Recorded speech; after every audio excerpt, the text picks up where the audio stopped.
Hey guys, welcome back my second blog. Hey guys, सबसे पहले मैं आपको ये बता देता हूँ कि मैं कहाँ से बिलोंग करता हूँ और अभी इस वक्त मैं कहाँ हूँ और मेरा जन्म स्थान कहाँ है, वो सब के बारे में मैं आपको बताता हूँ। और हमारी जर्नी ज़िंदगी की जो है उसके बारे में मैं आपको डिस्कस करना चाहता हूँ, आप सबको शेयर करना चाहता हूँ। तो गाइस, मेरा नाम अब्दुल्ला रहमानी उर्फ शादा रहमानी है और मैं बिहार के दरभंगा ज़िला से बिलोंग करता हूँ। हाँ गाइस, मैं बिहार के दरभंगा ज़िला से बिलोंग करता हूँ और मैं 10वीं पास किया हूँ टाटा जमशेदपुर से। टाटा जमशेदपुर में मेरी ऑल फैमिली वहीं रहती थी और जिसकी वजह से मैं वहाँ से 10वीं पास किया हूँ। किसी तरह इंग्लिश पढ़ना सीखा हूँ, बहुत तरह की ऐसी बातें हैं। जब मैं 10वीं कंप्लीट कर लिया तो मुझे बस यही सपना था, शुरू से ही यही सपना रहा कि मैं कुछ बड़ा करूँगा, बड़ा करूँगा, बड़ा करूँगा। तो बड़ा करने के लिए कुछ बैकग्राउंड अच्छा स्ट्रॉन्ग मजबूत होना चाहिए। तो मेरा बैकग्राउंड एकदम वीक था, एकदम नॉर्मल था, कोई भी सपोर्ट नहीं था किधर से भी। अभी 2 साल पहले मेरे फादर का एक्सपायर हो गया, मेरे फादर एक्सपायर कर गए। और मेरे फादर जो थे टेलर मास्टर थे और टेलर मास्टर की कमाई से ही बहुत ही प्रोफेशनल, अपने फादर की ज़िंदगी में हम लोग बहुत ही प्रोफेशनल ज़िंदगी को गुजारे। और जब आज से तकरीबन 10 साल पहले मेरे फादर को पैरालिसिस हो गया था और बेड पर जब फादर आ गए तो हम लोग की ज़िंदगी समझो हम लोग आसमान से ज़मीन पर गिर गए थे। कहीं हर जगह से हम लोग का रास्ता बंद हो गया इनकम का और फादर गिर पड़े। और फादर ने जो कला सीखे थे, वो कपड़ा उपड़ा सिलने का, वो कला हम लोग को नहीं सिखाए, नहीं बताए। बोला नहीं, अपने बच्चे को किसी कीमत पे हम ये काम नहीं सिखाएंगे, बहुत बेकार काम, अच्छा काम नहीं है। तो हमने डिसाइड किया कि कुछ मैं ही कुछ करूँगा। और मुझे नौकरी करने का बिल्कुल भी शौक़ नहीं था, बस यही चाहता था कुछ बड़ा करूँ, बड़ा करूँ, बड़ा करूँ, बस इतना ही दिमाग में रखा था। फिर भी मजबूरन मुझे नौकरी अपने, जब हम लोग टाटा से फिर गांव में शिफ्ट हो गए, तो गांव में शिफ्ट होने के बाद एक गरीब नवाज स्टील फर्नीचर बोल के वहाँ पे एक बहुत बड़ा शोरूम, बहुत ही बड़ा बिजनेसमैन है वो। तो वहाँ पे मैं गया तो कुछ ऐसी बातें मतलब हुई, तो उनको ऐसा लगा कि ये हमारे शॉप को अच्छे तरीके से मतलब हैंडल कर सकता है। तो उसने मुझे जॉब के लिए इनवाइट किया, तो मुझे भी जॉब का ज़रूरत था, तो मैंने जॉब बोल दिया हाँ ठीक है मैं करूँगा। तो मैंने सैलरी का पूछा, तो सैलरी उसने कहा कि 4000 प्लस रहने का और खाने का सब इंतज़ाम। मेरे घर से 10 किलोमीटर दूरी पे है। तो मैं वहाँ पे ज्वाइनिंग कर लिया। तकरीबन 1 महीना ज्वाइनिंग करके हो गया और वहाँ का बिजनेस मैं सारा कुछ समझ गया और बहुत ही अच्छे से मैं कस्टमर हैंडल करता था, बहुत सारा प्रोडक्ट सेल करता था, जिसकी वजह से एक ही महीना में 4000 से शुरू हुई थी मेरी इनकम मंथली और बॉस ने 8000 रुपया कर दिया। एक ही महीना में 8000 रुपया कर दिया और 8000 रुपया से और प्लस खाना पीना और रहने का भी सारा इंतज़ाम। बॉस के साथ मैं बैठ के खाना खाता था, क्योंकि मेरे अंदर बहुत ही बॉस तारीफ़ करता था यार, हर लोगों के पास तारीफ़ करता था। एक भी कस्टमर को वापस नहीं जाने देता है, एक भी कस्टमर को वापस नहीं जाने देता। जितना कैश मनी से लेकर के काउंटर वाउंटर सब मेरे अंडर कर दिया उसने बोला कि अगर तुम मेरे पास कंटिन्यू रह गए तो तुम्हारा फ्यूचर में कोई किसी तरह का दिक्कत नहीं होगा। लेकिन मेरे दिमाग में जो सवाल बना था कि मुझे भी कुछ ऐसा करना है जिससे मेरा भी नाम हो। मैं पैसे के पीछे, सच बोलो तो पैसे के पीछे मैंने कभी नहीं भागा। मैं सिर्फ इतना सोचता था कि मैं ऐसा कुछ कर जाऊं जो जिसमें मेरा नाम हो, जिसमें मेरा स्टेटस हो, जो लोग मुझे जाने, बस मैं यही चाहता था। तो मुझे मिला यूट्यूब प्लेटफॉर्म, तो ये तो सबसे लास्ट में मिला। तो फिर मैं वहाँ से मुंबई की ओर रवाना हो गया। वहाँ से मैं जॉब छोड़ दिया। हाँ गाइस, मेरे पास 1 रुपया नहीं था और मैं वहाँ से जॉब छोड़ दिया। जॉब छोड़ने के बाद मेरे पास 1 रुपया नहीं था, भाड़ा भी नहीं था कि मुंबई में जा कर के फिर से कुछ कर सकूं। फिर मुंबई जाने का यही सोचा कि मुंबई में कुछ बड़े बड़े लोगों से मेरा मुलाकात होगा, बड़े बड़े लोगों से मेरा जान पहचान होगा, तो उसमें हम कुछ बड़ा कर सकेंगे जिससे हमारा नाम होगा। तो हमने मुंबई हम पहुँचे। उसी बीच में एक लड़की से भी मुझे प्यार हो गया था, बहुत ही ख़तरनाक और शिद्दत वाला प्यार हो गया था। इसके बारे में हम आपको बाद में बताएंगे। तो वो लड़की गांव से मुंबई में रहती थी। तो मैं उसी लड़की के मतलब सिलसिले से एक मकसद भी था कि मुझे कुछ बड़ा करना है, और उसी मकसद से मैं वहाँ पे मुंबई गया। मेरा कोई भी पहचान वाला नहीं था और ना ही कोई सपोर्ट करने वाला था। मैं एक मेडिकल जो था 24 आवर सर्विस था उसका। तो मैं उस शॉप पे रात को 11 बजे गया, और 11 बजे जाने के बाद मैं वहाँ से इसी तरह का पानी का बोतल लिया था, 10 रुपये का पानी का बोतल लेते हुए पीते हुए। और वहाँ के मैनेजर से मैंने पूछा, मैंने मैनेजर से पूछा, सर यहाँ पे मुझे जॉब मिलेगा क्या? बोलता है क्या नाम है? तो मैंने अपना नाम बताया। बोलता है ये सुबह आ जा। मैं मतलब ऐसा एक्टिविटी से बात किया कि ऐसा लगा कि मैं यहाँ का एकदम बिल्कुल लोकल हूँ, एकदम लगा ही नहीं कि मैं यहाँ का अनजान हूँ। तो सुबह 11 बजे उसने मुझे बुलाया, और रात में कहीं भी ठिकाना नहीं था सोने बैठने का।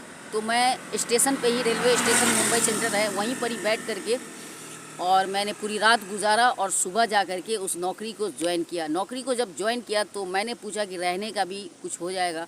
तो उसने मुझे कहा, अरे तुम बाहर के हो? मतलब वो चौंक गए। मेरा जो कॉन्फिडेंस था बात करने का, तो वो चौंक गए कि अरे तुम बाहर के हो? मैं बोला हाँ मैं बाहर का हूँ और मेरे पास रहने का जगह नहीं है। तो मेडिकल की तरफ से ही एक फ्लैट मिला जहाँ पे बहुत सारे मतलब वर्कर वहाँ पे रहते थे, स्टाफ लोग। तो 6 मंजिले का फ्लैट था, और उसने मुझे बोला कि तुम्हारा बैग वगैरह कहाँ है? तो मैं ऐसे ही थोड़ा एक झूठ बोलना पड़ा कि मेरे एक जान पहचान वाले उसके पास रखा हूँ, लेकिन उसके पास नहीं रखा था। मैं रेलवे स्टेशन के पास ही मतलब एक शौचालय है वहाँ पे रख दिया था। रखने के बाद मैं फिर बोला कि ठीक है मैं बैग लेकर के आता हूँ, और मेरी बातों से और फिर मैनेजर मेरे अपने बॉस से मिलवाया कि ये लड़का है।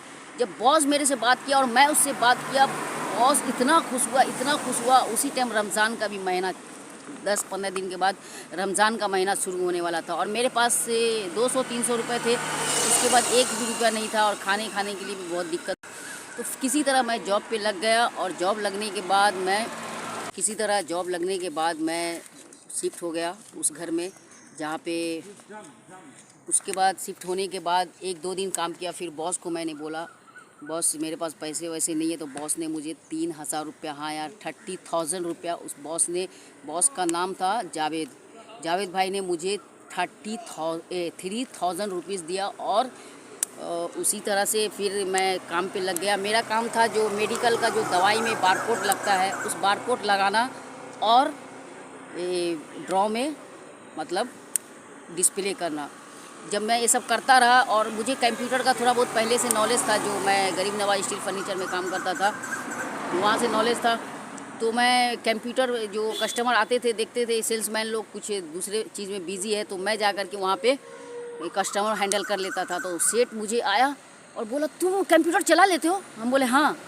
बस तुम आज से काउंटर के अंदर ही रहोगे। दोस्त मेरे को इतनी खुशी मिली थी। 9,000 सैलरी सीधा हो गया 15,000 रुपया। हाँ गाइस, 9,000 की सैलरी 15,000 रुपया। वो जो मेरा टैलेंट देखा, क्योंकि मैं एक भी छुट्टी नहीं मारता था। बाय गॉड, अल्लाह गवाह है कि मैं एक भी छुट्टी नहीं मारा, और जब तक 1 साल वहाँ कंटिन्यू काम किया कभी छुट्टी नहीं मारा, जिसकी वजह से मैंने सेठ का पूरी तरीके से दिल जीत लिया था। और वहाँ पे काफ़ी मज़ा आने लगा। और 10 दिन के बाद रमज़ान भी शुरू हुआ। रमज़ान में सेठ ने मुझे पूछा शहरी कहाँ करोगे? मैं बोला कि शहरी होटल में ही करना पड़ेगा। तो बोला ठीक है, काउंटर से डेली सुबह 4 बजे तुम 100 रुपीज़ ले जाना। किसी को शहरी खाने का पैसा नहीं मिलता था, लेकिन मुझे मिलता था, क्योंकि मेरे अंदर का जो भी टैलेंट था, जितनी भी काबिलियत थी, मैंने सब कुछ उसमें लगा दिया, जिसकी वजह से सेठ का मैं दिल जीत लिया था। और मेरी सैलरी हो गई थी 15,000। पूरी वीडियो और भी नेक्स्ट में बताएंगे आपको। और 15,000 रुपया सैलरी हो गया। उसके बाद फिर मैं सोचा यार इसमें मेरा कोई नाम नहीं हो रहा है, सिर्फ इतना सेठ ही मेरा नाम जाने कि हाँ अच्छा काम कर रहा है, यहाँ के वर्कर ही लोग जान रहे हैं कि अच्छा काम कर रहे हैं। मुझे कुछ बड़ा करना है। फिर मैं वहाँ से अचानक काम छोड़ दिया। सेठ को मैं बोला 2 महीने के लिए गांव जा रहा हूँ। नहीं, सेठ को मैं बोला मेरे को छुट्टी चाहिए, थोड़ा यहाँ घूमना है। फिर कुछ दिन तक पैसे थे साथ में, फिर सोचे थे क्या करूँ। तो एक बिज़नेस स्टार्ट किया जिस बिज़नेस में लागत 5 लाख रुपए का था। मैंने फ्रेंड लोग से बिज़नेस का पैसा लिया। हाँ गाइस, मैंने बहुत बड़ी गलती की थी। जो बिज़नेस का मुझे नॉलेज ही नहीं था, उस बिज़नेस को मैंने शुरू किया। और फ्रेंड लोग सेठ की मतलब सेठ का जो मैंने दिल जीत लिया और सेठ मुझे तारीफ़ करता था, जिस वजह से फ्रेंड लोग मेरे पे ट्रस्ट करता था। तो उन लोग ने मुझे सब, किसी ने 50,000 दिया, किसी ने 1 लाख दिया, किसी ने 70,000 दिया और मैंने 5 लाख का एम्पायर खड़ा कर लिया। उस बिजनेस किया जो बिजनेस का मुझे नॉलेज ही नहीं था। मेरी ज़िंदगी की सबसे बड़ी गलती थी। लेकिन मैं उस बिजनेस से इस तरह से निकल गया बिना किसी नुकसान के। हाँ गाइस, बिना किसी नुकसान के उस बिज़नेस से मैं निकल गया, क्योंकि जो मेरा एक फ्रेंड था उसने कहा मुझे इस बिज़नेस का बहुत सारा नॉलेज है, तुम ये सारा सेटअप मुझे दे दो और मैं उसके बदले तुम्हारा जितना भी पैसा इसमें लगा है, इन्वेस्ट हुआ है, मैं सारा पैसा आपको दे देता हूँ। तो मैंने हाँ बोल दिया। उससे मैंने सारा पैसा ले लिया, 5 लाख रुपया, और जिन लोगों का मैंने इन्वेस्ट किया था इस बिज़नेस में, सबको मैंने पैसा दे दिया, और जिसकी वजह से मुझे किसी तरह का पछतावा नहीं होना पड़ा। फिर लास्ट में वो जिसके अंडर वो बिज़नेस किया वो अपना चलाता रहा। तो गाइज़ फिर मैं नौकरी पे लग गया, क्योंकि 1 रुपया अब बच नहीं रहा था। फिर नौकरी पे लग गया। नौकरी पे करते फिर वही, अरे यार क्यों नौकरी कर रहा हूँ, ये नौकरी करने से क्या होगा, ये 10-15 हज़ार। मैं फिर दूसरी जब एक्सपीरियंस हो गया था मुझे, तो दूसरा मेडिकल में ही ज्वाइनिंग किया, तो वहाँ पे मेरा 18,000 रुपये सैलरी स्टार्ट हुआ। वहाँ पे मैं तकरीबन 7 महीना काम किया, और 7 महीना काम किया तो वहाँ का बॉस मुझे क्या बोलता था, ये मेरा हीरा बेटा है। वो अपने घर पे किसी को नहीं भेजता, पैसा लेकर के। वहाँ पे भी इतना जमा लिया था कि वहाँ का स्टाफ लोग बोलता था ये आ गया सेठ का छोकरा, आ गया सेठ का छोकरा, ये ना सेठ का लड़का आ गया। मतलब इस तरह से वहाँ पे भी बना लिया था। मुस्कान मेडिकल, कमाटीपुरा, मुंबई की बात बता रहा हूँ। और वो मुझे लड़का ही बोलता था, हमेशा छोकरा बोलता था, और बहुत प्यार देता था। और लॉकडाउन जो लगा था तो वो सेठ कभी मतलब गरीबों में कुछ नहीं बांटा, क्योंकि इतना बिजी रहता था, जिस वजह से वो गरीब में कुछ बांट ही नहीं पाया। तो जो लॉकडाउन लगा था तो मैंने सेठ को रिक्वेस्ट किया। मैं भी ऐसे ही मजाक में बोलते थे, बापू लोग बहुत लॉकडाउन की वजह से परेशान हैं, आलू प्याज जो भी तेल वगैरह है सब बांटते हैं। तो 2 लाख रुपये, 1,80,000 रुपये का उसने पूरा सामान मंगाया, और हम और मेरा बॉस मिल करके मार्केट गए, पूरा सामान लेकर के आए, उसका पैकेट बनाए, और जितने गरीब थे उन लोग को ले जा करके तकसीम किए। और तकसीम करने के बाद और बॉस आए, बोला अरे यार आज बहुत सुकून महसूस हो रहा बेटा, तेरी वजह से आज बहुत अच्छा फील हो रहा है। और हम और बॉस का बेटा मिल करके पूरे मोहल्ले में वो सारा सामान को बांटे थे। तो गाइज़ फिर मैं वहाँ से भी 7 महीना काम करने के बाद मैं काम छोड़ दिया। काम छोड़ने के बाद फिर मुझे मिला बहुत सारा, उसके बाद स्ट्रगल मैंने किया, बहुत ही स्ट्रगल किया है अपना ये नाम कमाने की वजह से। तो मैं नाम कमाना चाहता हूँ, पैसे के पीछे मैं कभी नहीं भागा हूँ, पैसे का मैं लालची नहीं हूँ। बस आप लोग को एंटरटेनमेंट करके मैं नाम कमाना चाहता हूँ, ताकि मेरी पहचान, एक अपनी खुद की पहचान हो। और अभी छोटे भाई लोग बड़े हो गए हैं, तो जिस वजह से एक माँ है घर में, तो वही कमाते हैं, एक और भाई मतलब, तो उनसे घर परिवार अच्छे से चल जाता है। तो जिसकी वजह से मुझे टेंशन ज़्यादा है नहीं, और मैं फुल एंटरटेनमेंट आप लोग के साथ लगे रहेंगे। जो मेरा सपना है, मुझे लगता है यही एक प्लेटफॉर्म है जहाँ से मैं पूरा कर सकता हूँ, जो अपनी पहचान खुद की बना सकता हूँ। तो वीडियो काफ़ी लंबा हो गया, फिर नेक्स्ट वीडियो में बताते हैं, या फिर इसी